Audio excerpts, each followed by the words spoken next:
Have you ever been stuck in a small town? Well, if you have, then you might like Welcome to Redville, a new indie crime thriller.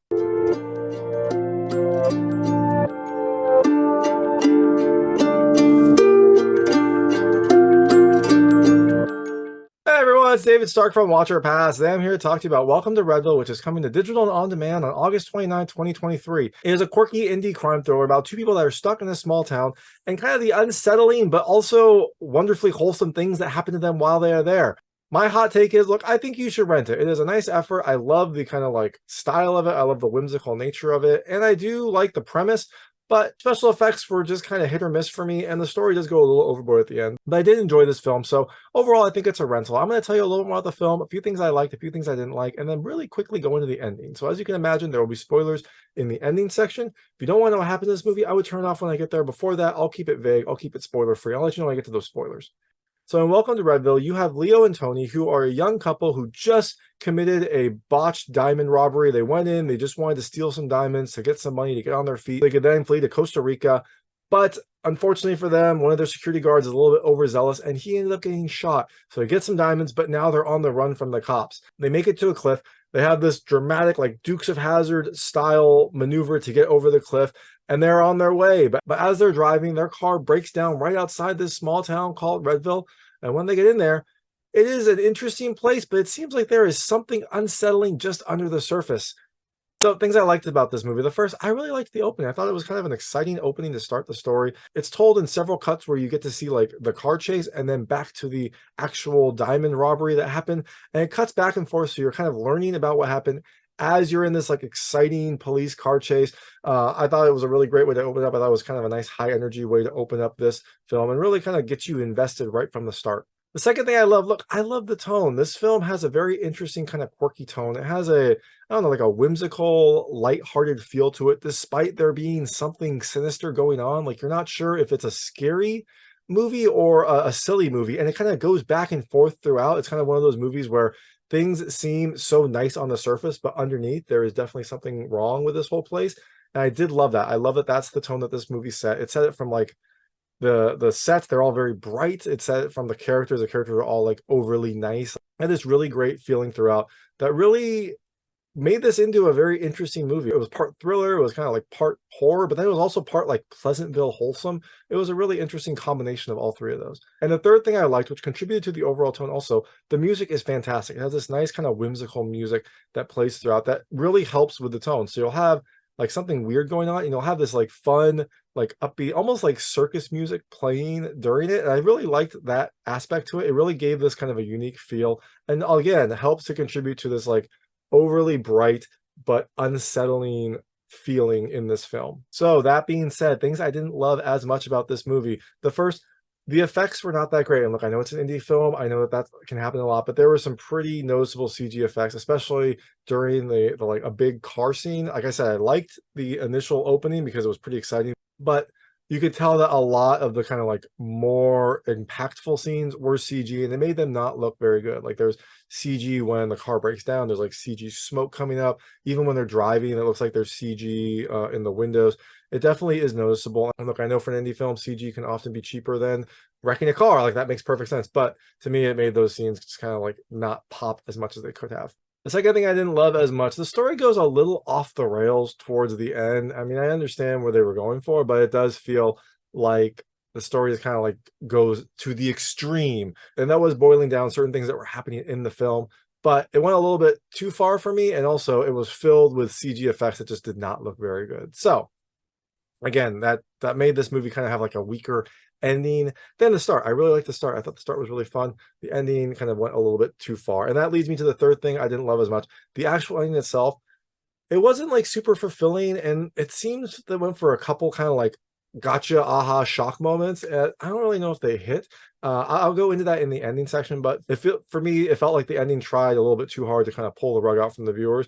And then in the end, just didn't like leave you with a super fulfilling overall story. So that being said, Welcome to Redville comes to digital and on demand on August 29, 2023. Like I said, I think it's a rental. I think it's something that's fun and quirky and very, very different. So check it out if you want to. I definitely think it's worth seeing. I'm going to go into the ending right now. So if you don't want to know what happened in this movie, I would turn it off now because there will be spoilers. So like I said, Leo and Toni escape from the cops. They make it to this small town. Their car has to be repaired. But while they're there, it is a very kind of weird feeling. It feels like a town that is like out of a different time. It's not on the map. Like there's no Redville on their maps. They're using maps, which is weird first. The town has no signal, no GPS, no nothing. So it feels like it doesn't even really exist. And then when they get in there, everyone is like overly nice, overly like small town nice, and overly quirky to a fault. And it's really interesting. Like each character has a very different quirk. Like the waitress who is taking their order at a diner writes really, really slowly for some reason. I think she's just trying to like tell you to not like rush through things. The hotel they stay at, there's a comedian there that just all he does is really, really bad jokes. He's a comedian magician, does really bad jokes, really bad tricks. Everyone seems to love him. And it's this weird, like, what is going on here? Like, is everyone in on a joke? Is this place real? Well, you don't really know. Now, Toni and Leo want to wait down here, let the heat die down from their botched robbery, and then continue on their journey going down to Costa Rica. They need to get their car fixed. They have to wait here for a few days anyways, but they also want to hide in like a place that maybe people don't actually know about. Maybe like no one actually knows it's there. Wait for kind of like all the attention to go away, and then they can move on. Now, while they're here, they're exploring the town, and Leo and Toni go into this like pawn shop to sell some of the diamonds. This place buys diamonds, they sell some of the diamonds just to get some money to kind of get back on their feet. And while they're there, Leo sees this like beautiful blue diamond that is the owner of the pawn shop's like family heirloom. And Leo seems to like become obsessed with this diamond for some reason. I mean, they have a bag full of diamonds. Like, why do they need another one? But he really wants it. Now, to help with this, we meet Lila, who is the daughter of the sheriff and also, I believe, the niece of the owner of the pawn shop. She works there on the weekends to kind of help out with the shop. She also works in the bar, but she seems to really be a chaos agent in this movie. She wants to just kind of like burn this town down, leave it. I don't know why she couldn't leave it anyways, but she seems to think that she needs Leo and Toni to get out of this town. So they formulated a plan. She is going to work with Leo to let him in, get that diamond, steal it. They're going to split the proceeds 3 ways, and then they're all going to leave town and like never come back. Now, Lila also seems to be trying to seduce Leo, trying to like compete with Toni for his affection. And this seems to be kind of like pulling Leo in multiple directions, right? Leo loves Toni, but he's intrigued by Lila. So throughout the movie, he is kind of like torn on who he wants to kind of go with. But now everything is not always perfect in Redville. Like for one, the sheriff really takes a kind of dislike to Leo, especially when he starts hanging around his daughter. The sheriff comes up to Leo and just like beats him up and tells him like, stay away from Lila. You know, we don't need trouble in here. She doesn't need your kind, essentially. He really does a number on him. And this was one of the first cracks that appear in like this perfect veneer for Redville. Also, Leo starts seeing things. It's really strange. He starts seeing like clowns throughout the city, like a troop of clowns that kind of appear here and there, which seems a little strange. He starts noticing this like drunk person who is very vocal, very angry, very upset. And he kind of like yells about how this place is a trap, how this place is a prison. And Leo also seems to recognize him from his childhood. So there's all these weird things that start happening, but it all builds towards this big diamond heist. Toni is in the car. Leo goes into the store with the help of Lila. He gets the diamond, but just before he's about to leave, Lila trips the alarm, which alerts the cops. Leo runs out. He gets to the car, but the cops are already there, and there's a standoff, and Leo eventually ends up shooting the sheriff.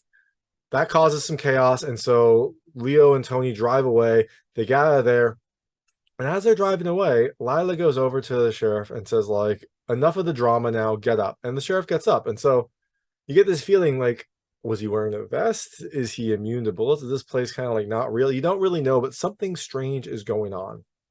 And adding to this, Toni and Leo are driving. They drive for hours in the night. They leave Redville. And after a few hours of driving, they come right back to the welcome to Redville sign. You're like, what is going on? Tony's like, did you get turned around? He's like, no, I was just driving straight. And they keep going. And they get to the welcome to Redville sign again. And they try a few routes. They go off into the desert and they come back to welcome to Redville. They see it over and over. It feels like they can't actually leave this town. And now Toni asks, like, well, maybe we didn't make that jump earlier. Because remember, they had to make this crazy Dukes of Hazzard style jump to get away from the cops and then eventually make their way to Redville. And this is the first time that Toni like kind of thought maybe this place isn't real. They decide, you know what? They're stuck. They're going to go in and make the best of it. And when they get there, Toni starts to kind of embrace this Redville feel, which is weird because she was one of the people that like really wanted to get out of there. She wanted to leave Redville. She wanted to move on in their life. She wanted to leave it all behind and get going. Now she starts to embrace Redville. They go for a meal. They sit down. It's weird because they sit down in this diner after Leo had presumably shot the sheriff and order like a full meal. Toni gets a full like cheeseburger, fries, Coke. She decides to kind of like take it slow and lay low. Toni also then goes to the pawn shop and returns the diamond to the owner, which it felt like this was all like known. Like the owner doesn't seem surprised at all that she's bringing in this diamond. He's just like thanks her, takes it and puts it back in the case. So it seems like either Toni is now in on it or Toni is like just becoming part of the town and becoming part of like this overall strangeness that is happening. Now Leo doesn't really seem to take to it like Toni does. Leo starts to freak out. He starts having visions. He decides that he needs to burn this whole place down. And so he gets a bunch of guns, he gets a bunch of gasoline, and one night he just kind of like goes nuts. He sets a bunch of stuff on fire, and then he starts shooting people in the town that gather to see what is going on. Like the town is all on fire. And like I said, this is all CG fire, so it doesn't look that great, but it does the job.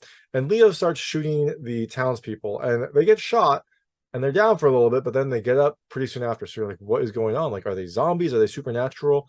Eventually, Toni gets into the building that Leo is at, and she approaches him. Leo pulls a gun on her. He is paranoid. He thinks that she is in on all of this. And she eventually convinces him to like put the gun down and for them to just leave. They get into the car. They drive out into the night. They're going to try to escape one more time. And the sheriff pulls out this like hunting rifle, takes aim. They are like a mile, 2 miles out at this point. The sheriff shoots, hits a tire on the car.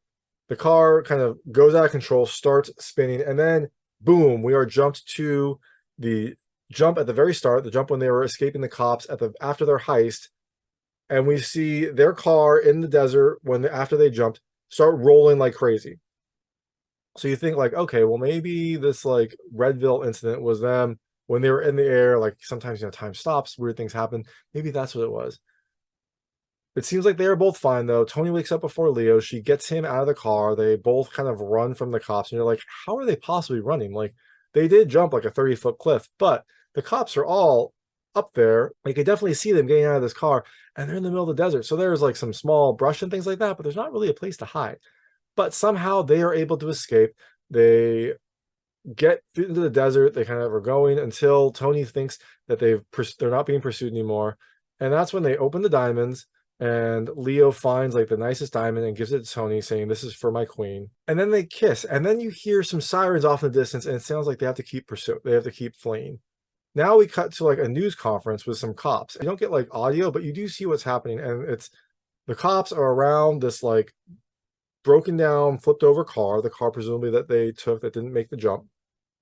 And then you see 2 body bags being loaded into an ambulance. And this was weird because I think the body bags are supposed to be full. I think you're supposed to think that they're full, but they clearly look like there's no one in there. But they load 2 body bags into an ambulance. You see like a police table of evidence with a bunch of stuff. You see the bag of diamonds that Leo had just a second ago in the scene. So you see a bag of diamonds on there. You see like 2 IDs. You see the gun. You see a few pieces of evidence from the car all laid out like there's an investigation going on. And then that ambulance where those 2 body bags loaded up starts driving away. And so it seems like they actually didn't survive the jump. It seems like they died.